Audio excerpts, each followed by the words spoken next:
Hello and welcome to the evening news for today, Monday, October 20, 2014. I'm Avinash Ramzan. Thanks for joining us. In the headlines, Glenn Nall will have to say where his money is coming from if audit is done.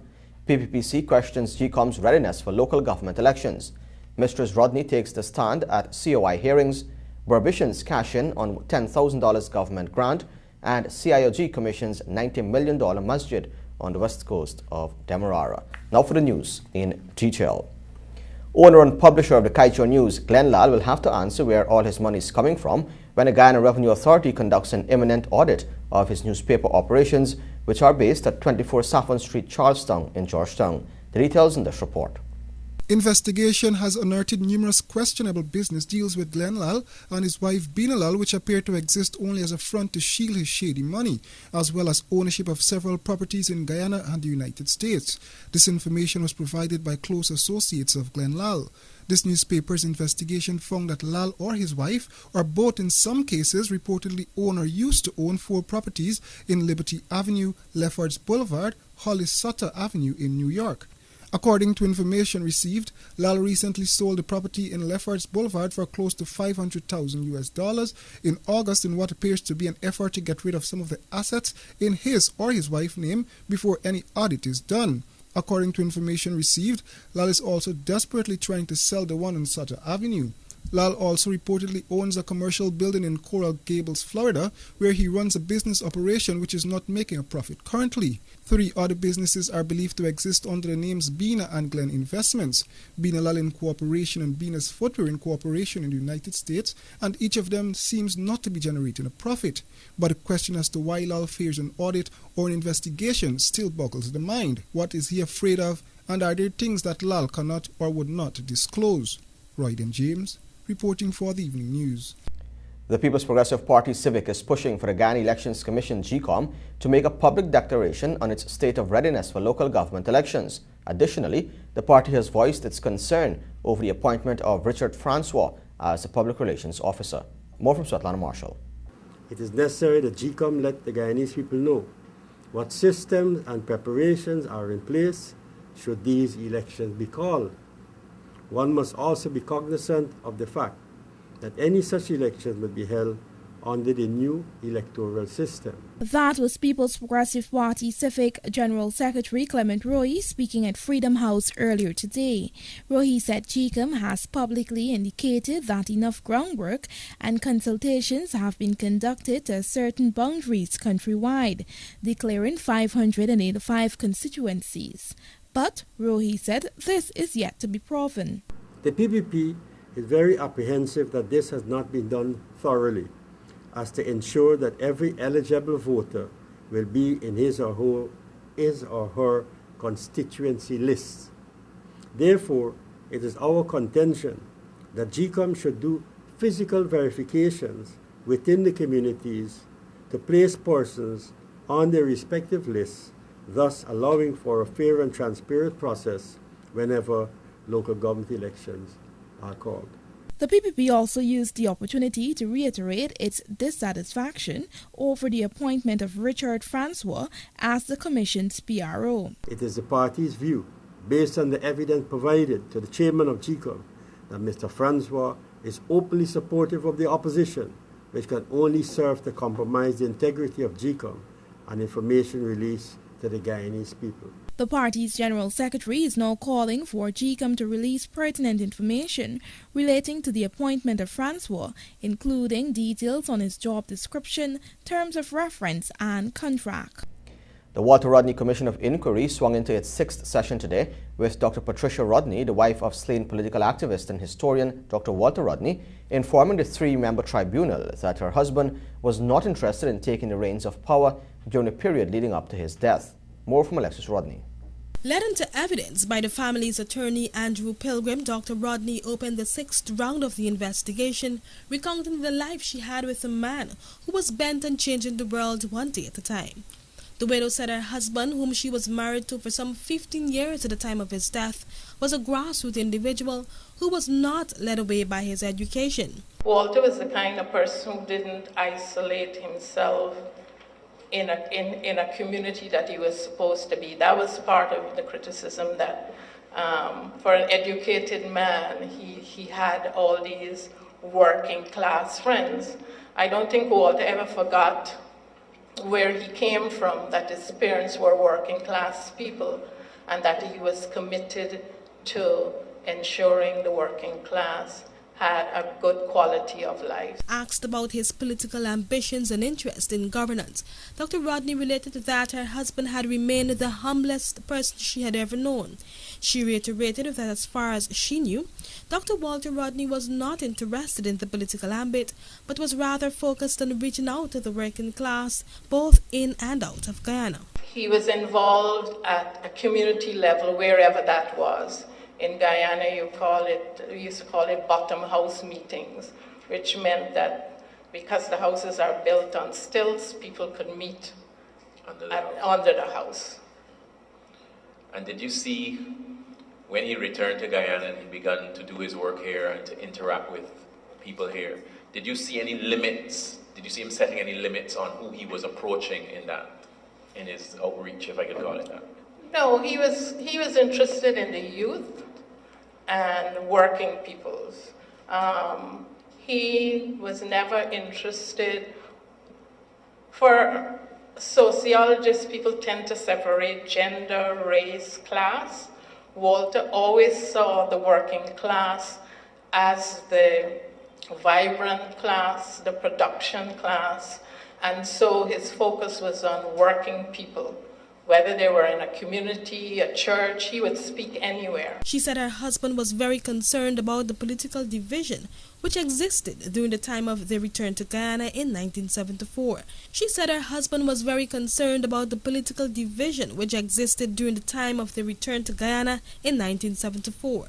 She recalled that the inclusive Guyana she knew when she left was not the same she and her family returned to. The divisions in race and political parties were obvious, she related, and her husband was centrally interested in weaving those social issues back together.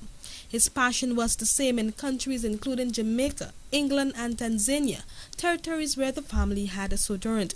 Dr. Walter Rodney was killed on June 13, 1980, when a bomb exploded on his lap. His younger brother, Donald, who was with him at the time of his death, was also injured in the explosion. Donald had reported that a former Army sergeant and electronics expert, William Gregory Smith, had handed over the bomb hidden in a communication device which killed his brother. For the Evening News, I'm Lexus Rodney. Meanwhile, the wife of the slain historian and Working People's Alliance founding member, Dr. Walter Rodney, says the family is grateful that the investigation into the death of their father and husband has finally begun. Dr. Patricia made a comment while she stood in the dock at the Supreme Court Library building on Monday when the sixth round of the hearing got underway. Rodney says she had first called for the inquiry when she returned to Guyana in 2005, the first time since her husband's death some 25 years earlier. According to her, she had met with former President Barra Jagdeo, who promised that her request was granted. Since Walter's death, we've been calling for an inquiry. So all these years we've persisted that we needed to have the truth. I needed to heal, my children needed to heal, and I think it would be the best thing for Guyana, that people can heal and move on. I've done a lot of work in Grenada. Grenada was one of the countries I worked in when I was with the Women and Development Unit. And I can see that I experienced that people weren't able to move on because they didn't get a chance to heal. Dr. Rodney said her family had made a collective decision to have the inquiry held since it affected each member, especially her youngest child, Kamini, who was very close to her father. Supporters around the world were also affected by Dr. Rodney's death. The inquiry was owed to them as well. Sponsor of the commission, President Donald Ramotar, at the setting up of the commission earlier this year, said that he was honoring a request made by Dr. Rodney's wife, Patricia. He said too that it would be a good thing to bring the much-needed closure to an event which shook the world. Bishop Mohammed, Evening News. So Government of Guyana's Because We Care $10,000 education grant continues to be rolled out at schools across the country, landing in Berbice at the weekend. More in this report. Disbursements of the grant continued in Berbice on Sunday with parents from 20 schools benefiting, with Berbice High School, Berbice Educational Institute, New Amsterdam Secondary and St. Therese Primary School serving as distribution centers. The education grant is the latest in a series of initiatives extended by government to parents to ensure that students get the best education. This was pointed out by President Donald Ramotar. The president said that the Because We Care initiative is aptly named because records testify to government's commitment to education of the nation's students. And that is why over the years we have been paying so much attention to education. Since we have been in office, we have built or renovated more than 1,000 schools. We have achieved universal primary education. 2 decades ago, only 30% of our children leaving primary school had a place in secondary school. They had to fail because there were no places for them. Now we are moving towards having universal secondary education. I hope in the very near future that a child beginning school today will not leave school until they finish secondary school. He said too that government is also on the verge of attaining 100% trained teachers in all schools, with the current rate being 75%. What we need to do is to build on the natural talent of our people, to provide them and enhance their talents with sound scientific education so that they can help to move our country forward.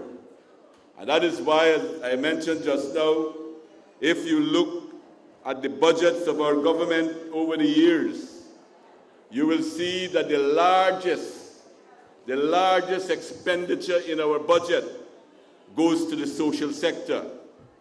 And that is not by accident.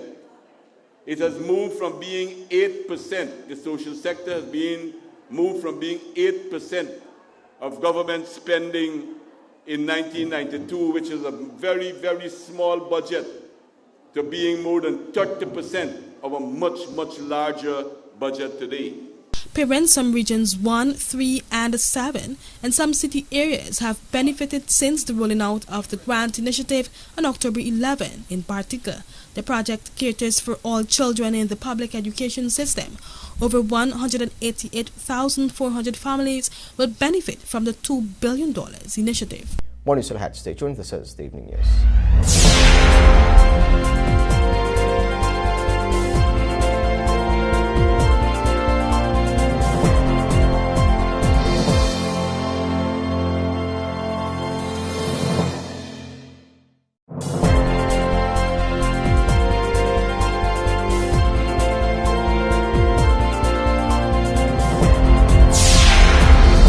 This is the Evening News. Welcome back. The government's Because We Care cash grant is gaining momentum in the West Coast Demerara area. Royden James reports. Hundreds of persons on Saturday last flocked the IFLOT Community Center ground as the Ministry of Education launched its Because We Care cash grant initiative in the area. Speaking to media operatives, a few of the recipients expressed their gratitude to the government. I have 3 kids attending Windsor Forest School, and I feel very proud of what the government has been doing to enhance both the parents and the children in this support. I'm so happy that the government has decided to help us financially. I hope they keep up with this, and it has helped parents tremendously. I am sure it will, and I hope they continue. I'm so happy to know we have a government like this, and I hope we continue to have this government because they are helping us in so many ways that others haven't. Got 18 grandchildren, and I believe the government doing something good. They can at least the people them getting a small head that they could buy something for the children them, that they could ever go to school and help them in more other ways. Meanwhile, the President of Guyana, the Honorable Donald Ramotar, said that while some persons may see this grant as a gift, it is an investment to boost the education sector. It is a very important initiative because it's another way that we can help parents to ease the pressure on them. And you know, my views that I've expressed before at almost every forum that I and the government that I lead, we strongly believe in development of the human capital. And we see this, I know some people might want to say that, well, it's a gift, but it's not really, it's an investment. I see it as an investment more than a gift, because I see it as an investment in our future.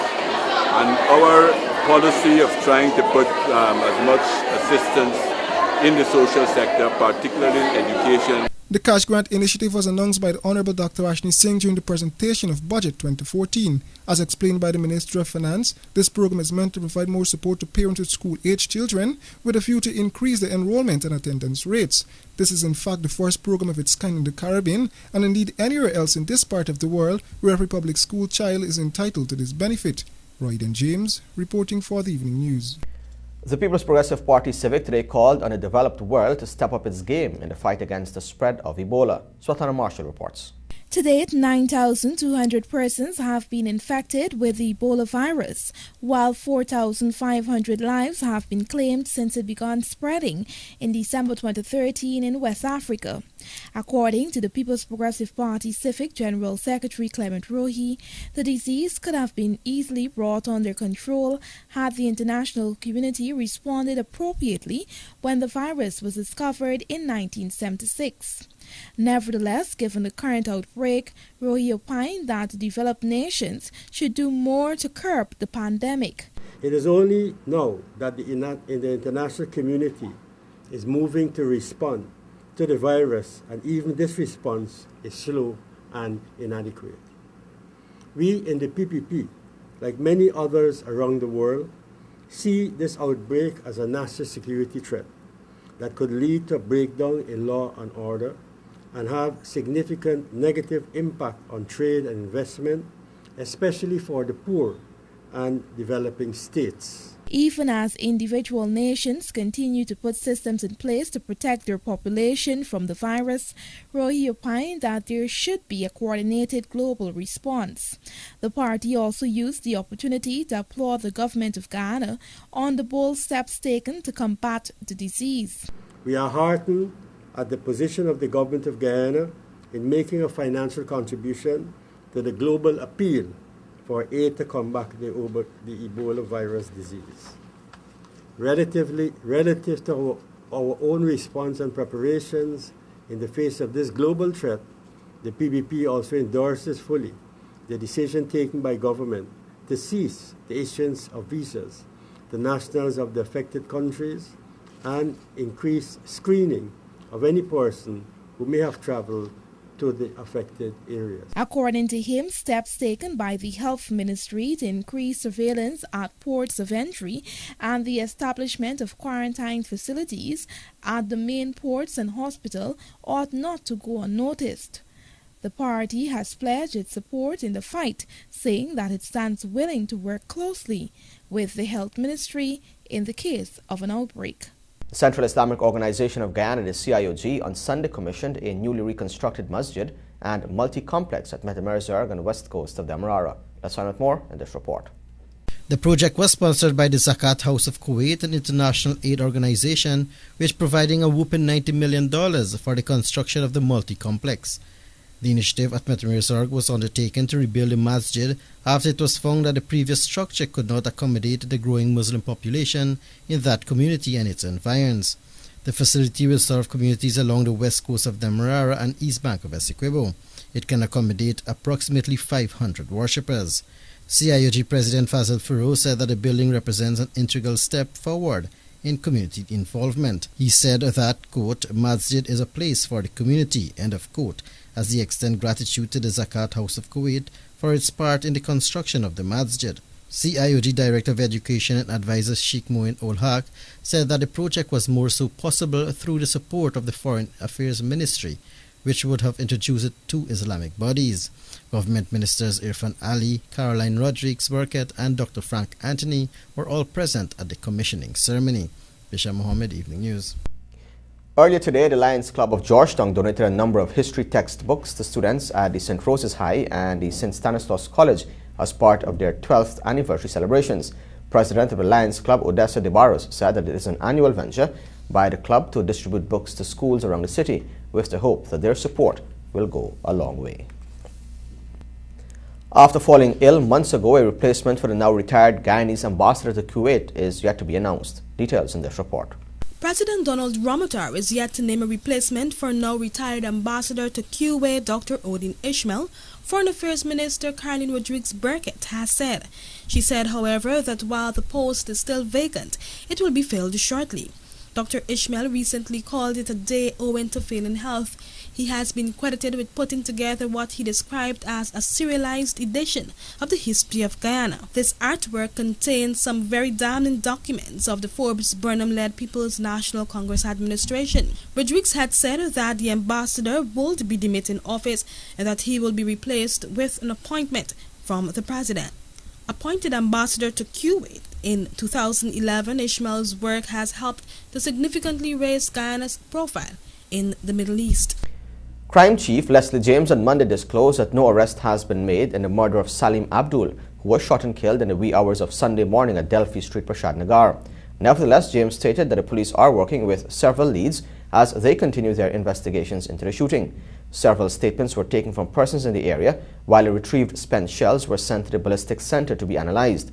The 24-year-old electrical engineer attached to the Edward B.B. Harry and Company Limited was shot and killed during a robbery at his lot 33 Delphi Street, Prashad Nagar home at around 4 hours on Sunday. The young man was formerly of lot 32 Aberdeen Village on the Essequibo coast. And a group of opposition-backed protesters on Saturday evening disrupted a People's Progressive Party civic event in Linden, during which they verbally attacked the Prime Minister Samuel Hines and at one time tried to block him from entering his vehicle. The police were quickly called in and escorted the Prime Minister from the Egbert Benjamin Centre, where an event to reflect on the PPPC's 22nd anniversary in government was held. The hostility shown to Hines, who has roots in the Bauxite Town, mirrors a similar occurrence a week ago against the opposition leader David Granger in Linden. Granger had gone to the community to hold a meeting with party members, but had locked out those who had opposed his rule. More news ahead. Stay tuned. This is the Evening News.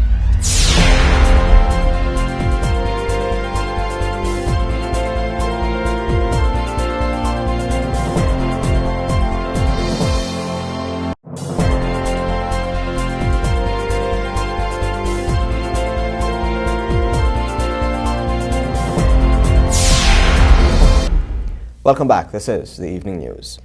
A minor met his demise in the most unfortunate ways on Sunday morning after an alleged gun trap went off at Toroparo Bag Dam in the Cuyuni River.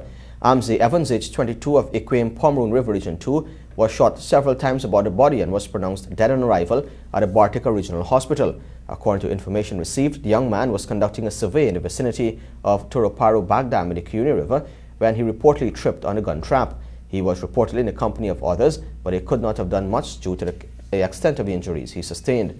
He died a few minutes later. In keeping with the 2014-2015 action plan of the Ministerial Task Force on Trafficking in Persons, a team recently conducted sensitization activities among residents and school children. The awareness exercise were held from September 16 to 20. According to a release, sessions were held at Karasabai, Ishalton, Sand Creek, Anai, Lethem, Long Creek, and St. Ignatius, where team members delivered presentations on trafficking in persons, paying particular attention to areas such as the causes of trafficking in persons, detection of tip, consequences to victims, and techniques used by traffickers. The release said discussions were subsequently carried out and participants were able to voice their concerns. The concerns were documented by the team for follow-up action. More news ahead. Stay tuned.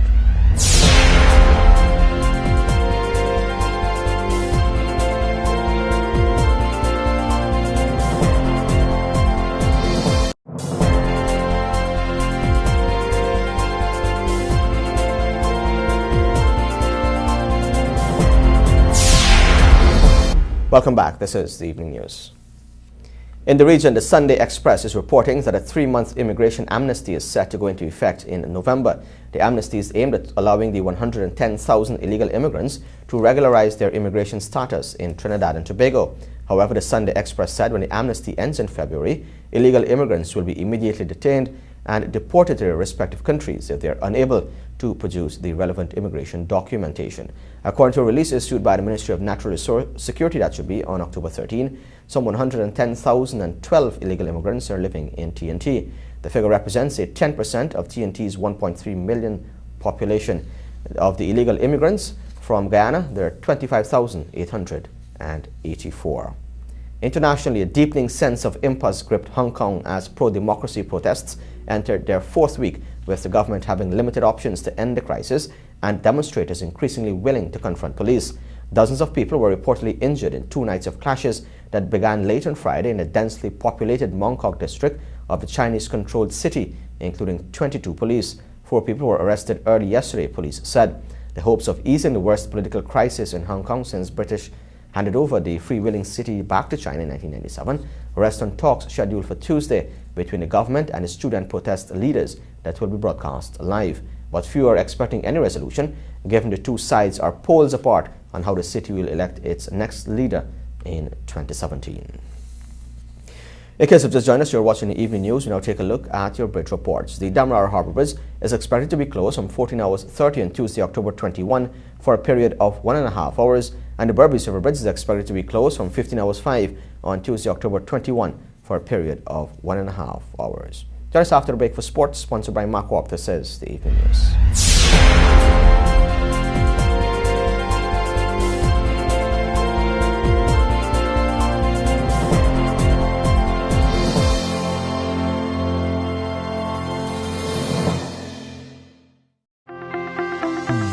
Every day presents a few more challenges. Keeping your business running shouldn't be one of them.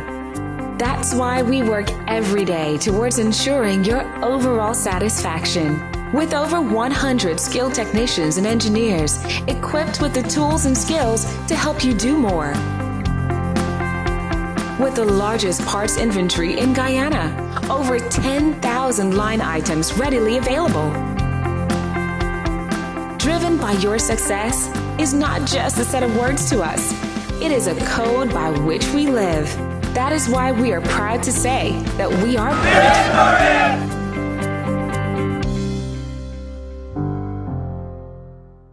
Are you looking for a very good used Caterpillar machine at the price you want to pay? Come to our Providence East Bank Demerara Equipment Yard to inspect the machines for sale by tender from October 1st to 31st, 2014. See press or visit us on macworpcat.com for more info.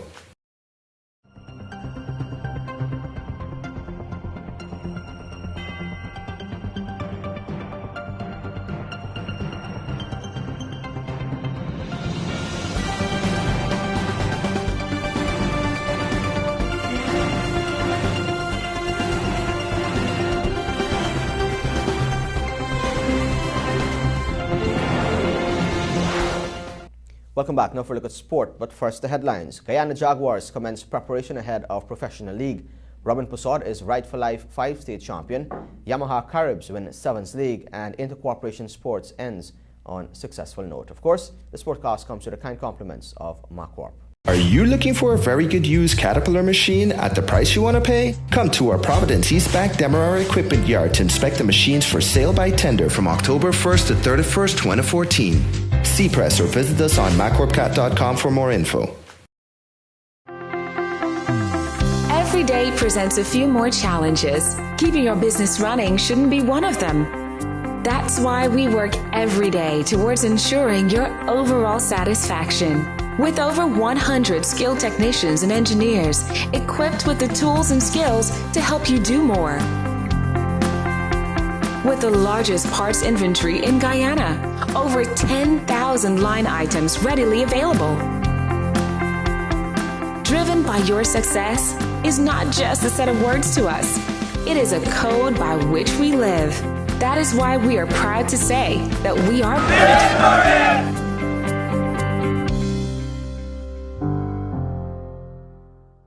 Welcome back. We start off with some cricket news, with the inaugural Professional Cricket League's regional 4-day tournament set to commence on November 14.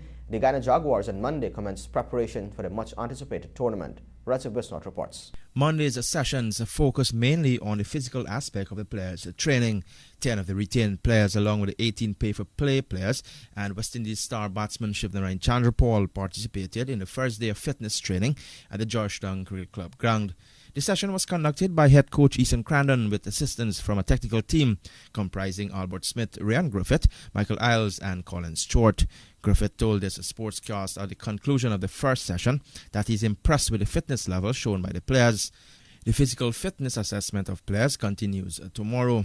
Thereafter, the players will regroup again from October 24 to 26 prior to 2 4-day practice matches. The original 4-day will be played on a home and away basis over 10 rounds from November 14 to March 23, 2015. The league format tournament will commence with 3 matches in the opening round from November 14 to 17 in Jamaica, Trinidad and Tobago and Guyana. Each round will consist of 3 matches. Guyana Jaguars will play their first 3 games at home. Leeward Islands franchise from November 14 to 17, Windward Islands Volcanoes from November 21 to 24, and Barbados franchise from November 28. All 3 matches will be played at the National Stadium. Cycling news. It was all about Robin Persaud on the final day of the Ride for Life 5 stage as the Carlton Wheelers rider won the last stage on his way to copying both the Open and Veteran titles. Our cameraman Paul Van Veel was on hand to capture the action. After 266 miles of grueling riding in the 3 counties of Guyana, Carlton Wheelers' Robin Persaud clocked 10 hours, 26 minutes and 6 seconds to win the event on Sunday. Persaud outlasted national cyclists Alonzo Graves by a mere 9 seconds and Jerron Williams by 16 seconds to take the overall standing. Persaud also took top spot in the veterans category, while the ever-improving Michael Anthony took centre stage in the junior division. At a presentation ceremony, Director of Sport Neil Kumar and Sport Minister Dr. Frank Anthony spoke of their desire to have the 5 stage become a true international event that is a permanent fixture on the International Cycling Union roster. This event started and eventually we had some international cyclists riding in the event, which blustered the event and make it more attractive. And I will say that we will continue to work towards making this event a truly international event. And we will be working from now throughout 2015, particularly in 2016, to focus on having a real international 5-stage cycle race in this country. I think over the last 8 years, we have actually worked to build a strong brand in the 5-stage race. And I think it is out there. A lot of people know about the 5-stage race. We bill it as the main race on our calendar in Guyana, and I'm very pleased that it's attracting a lot of overseas riders. If we are going to grow the race, then we have to sit together, Cycling Federation, ministry officials, everybody else who have been involved, and we have to create a secretariat early. According to the minister, the secretariat would serve to better inform riders and team officials of the necessary steps, rules and regulations pertaining to the 5-stage. This year's event was marred by the withdrawal of Team Cocos, a Miami-based unit comprising riders from different countries, including Guyana, following the docking of 30 seconds by officials after they were deemed to be in contravention of race rules. While advocating that firm action be taken against defaulters, President of the Ghana Cycling Federation, Cheryl Thompson, says the withdrawal of Team Cocos was a major disappointment. Every event that you participate in is governed by rules. And before you were sent off, I had indicated that teams and team managers must respect the rules that govern the cycling event. So, with the result of Team Coco withdrawing was no surprise in the end. The Ride for Life 5 stage, now in its 8th year, was a collaborative effort of the Sport and Health Ministries, the Ghana Cycling Federation and the National Sports Commission. Rugby news now. The Yamaha Caribs outplayed the University of Guyana Wolves to take the Golden Brook Windjammer Sevens League Final 1914 on Saturday at the National Park Rugby Field. Tristan Joseph witnessed the action and filed this report. Carl Lewis was impressive, displaying great speed in tracking down offensive players that had breakaways and shutting them down. His active hands also broke up a number of passes that might have helped UG win the game. Lewis also scored the first try for the Caribs, while Walter George and Akeem Fraser also scored tries, with Theodore Henry converting twice to ensure the Caribs secured the win. The UG made a number of passing mistakes that contributed to the loss. Godfrey Brooms was the top scorer for the Wolves, scoring a try and converting twice, while the team scored off a penalty to add to the score during the loss. Lewis spoke on the victory for the Caribs. Seemingly through the whole competition, it's kind of tough for us because majority of the players are working and stuff like that. And we really getting to come out and train, especially me. And today, I feel that the team really played real well. We came out victorious, even though we were being beat down a bit from everyone else. We still came out victorious. It's really thrilling and exciting to actually come back and defeat them after meeting them 3 times in the finals and losing. So today is a real big game for us and we're going to really enjoy it. The teams received their medals and trophies immediately after the conclusion of the final and was greeted by the sponsors of the tournament. And finally, the curtains came down on the Intercorporation Sports last evening at the DCC ground Queenstown with some outstanding performances. Here again is Tristan Joseph. The Intercorporate Sport is being deemed as a growing event by the companies as they look to form higher levels of camaraderie. Managing Director of Anson McCall, Beverly Harper, was the first to praise the event. Number one, this has grown from since 3 years ago, from 4 of us playing to now it's 6, and now everybody wants to get on board, and that's lovely. I think it's the most important thing, though, is sport is important to the youth of our nation. And even if people are working, not everybody's going to be a professional sports person. So everybody needs an opportunity to be able to have some kind of physical activity outside of work. We so love this. We are into this. I am so proud. Inventory manager and sports coordinator at Wartsila, Neil Barry, also weighed in on the event. This means a lot. This is what Guyana needs. We have got to show, and corporate Guyana must take the lead in showing that through good, clean competition, you can foster a relationship of togetherness. You can allow your employees to come out, play sport, have a camaraderie, develop a relationship that can be long-lasting. That is what it means to us. CEO of Global Tech, George Melville, highlighted some of the benefits of the event. Well, I believe it's very important that companies do more than just expect their employees to come to work. Companies do have to have or should have social events, to allow the employees to come out and bond and have a good time. And in this case, take part in some physical activity and really enjoy it. It adds a lot of camaraderie, and I'm sure when we go back to work next week, we're going to have a good time just working together. 6 companies in Digicel, Anson McCall, Global Tech, Noble House Seafoods, Qualfon and Wartsila participated at an event that was deemed a success. And with that, we have come to the end of sport, which was sponsored by Mark Corp. And that's a wrap as well in the evening news for today, Monday, October 20, 2014. Of course, you can find these and many more stories in tomorrow's edition of the Guyana Times. And here's an invitation to join us on TVG Channel 28 and on Radio Guyana Inc. 89.3 in Essequibo, 89.5 in Georgia and Environs, and 89.7 in Berbice and Unicary, Suriname. On behalf of all of us here, I'm Avinash Ramzan. Thanks for watching.